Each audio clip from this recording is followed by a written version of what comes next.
everybody, I'm Katallina, and today we're here to talk about episode 8 of A Journey Through Another World, Raising Kids While Adventuring.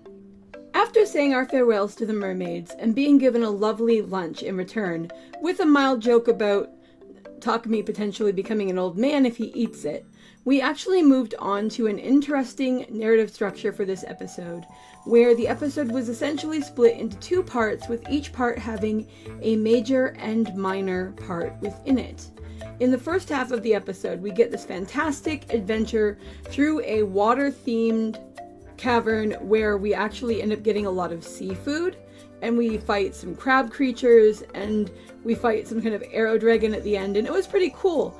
And it brought up a really interesting point as we were going through, which is the reality that the children are getting to a point where they might potentially risk out leveling Takumi, which could be really dangerous. First off, because it's better for Takumi to be a higher level so that he can deal with more dangerous foes than they can.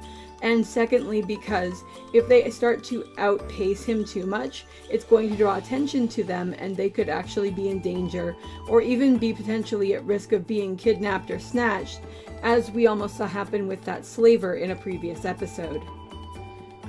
It was cute seeing that we got another bracelet, and that Takumi seems to have the idea that if we can find enough of those, that the animals will be able to go underwater with us in the future, which seemed like a super cute idea, and I just absolutely loved it, and I thought it was really heartwarming. The other half of this section is us showing up in this town, and we get to actually show this merchant how to make scallops that have sea salt and soy sauce. And it was really interesting to see this happen. I like it when we go to these towns and Takumi is able to use his knowledge of food and cooking to enhance the lives of the townspeople, because with some of his greatest contributions within this anime aren't directly through his own fighting, but rather through his ability and willingness to share his culture with those that he encounters, which makes watching him travel a very interesting proposition. It's also really fun for somebody like me who really loves the idea of different foods from different places, because these are foods that do not really exist per se where I live. It's not something that we would normally eat. So it's really interesting to see the kinds of foods that people potentially eat in other places.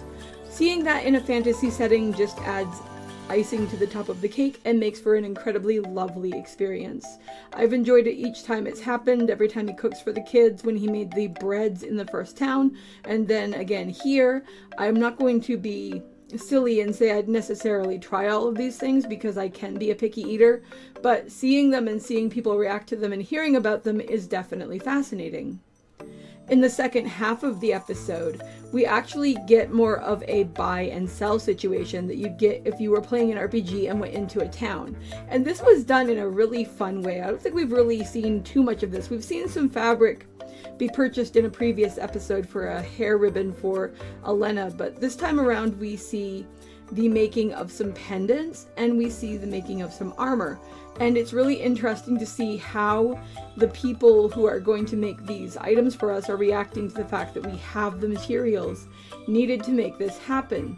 Because the thing about Takumi and the children is that people underestimate the children because they're, well, children. And they underestimate Takumi because Takumi doesn't really dress flashy. He doesn't go around like parading his strength and showing off and doing all that sort of thing. Takumi seems much more focused on learning about the place that he is in, trying to assimilate to the best of his ability, sharing his own culture while he can, or when he can, and looking after the kids. He's not really in it to be number one for himself for the most part, which is something about him that I find genuinely endearing. So the reactions of the blacksmith and the jewel maker were really fun to see, because their reactions were absolutely comedically drawn, and it was just fantastic facial work. I don't really notice that kind of stuff easily, so when you do it to the point where I'm pointing it out, you did it right, and it was really great.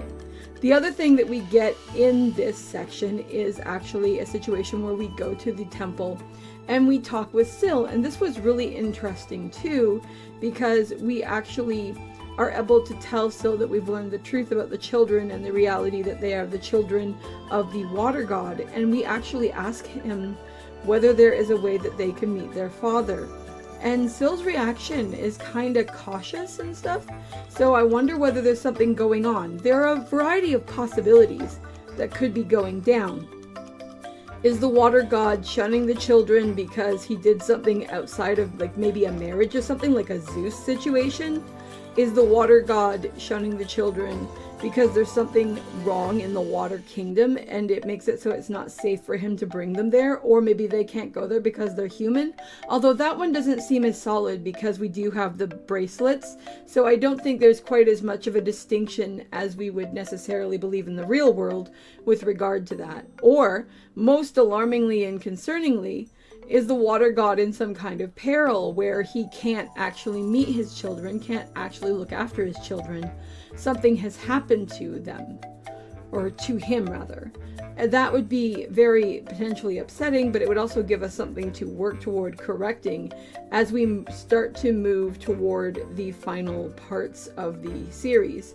It's going to be interesting to see just how this season will actually continue to pan out now that we've moved past the halfway mark and we're going to start working toward, I presume the last quarter of episodes, 9, 10, 11, 12. I think it's going to be 12. I could be wrong on that though.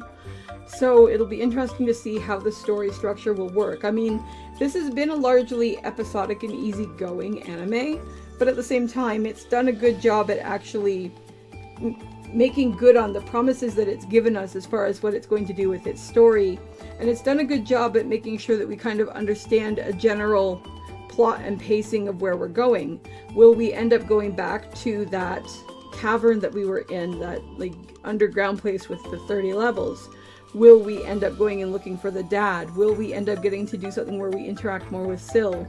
Are we going to eventually see whatever that red lion is in the opening? Because we still haven't seen that yet.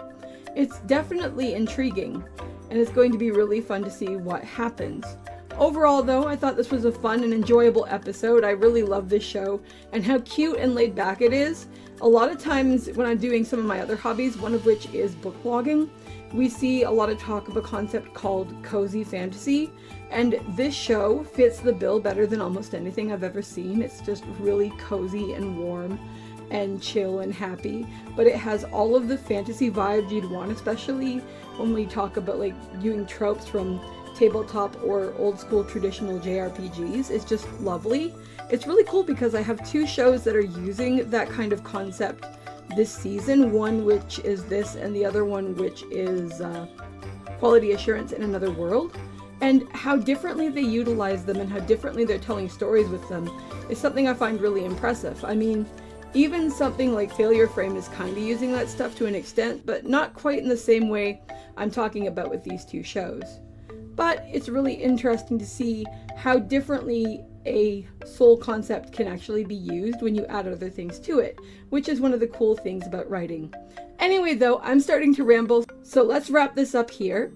Anyway, I'd love to know what you guys thought of this episode, so drop a comment below and let me know, and I'll talk to you guys in the next video. See you later. Bye!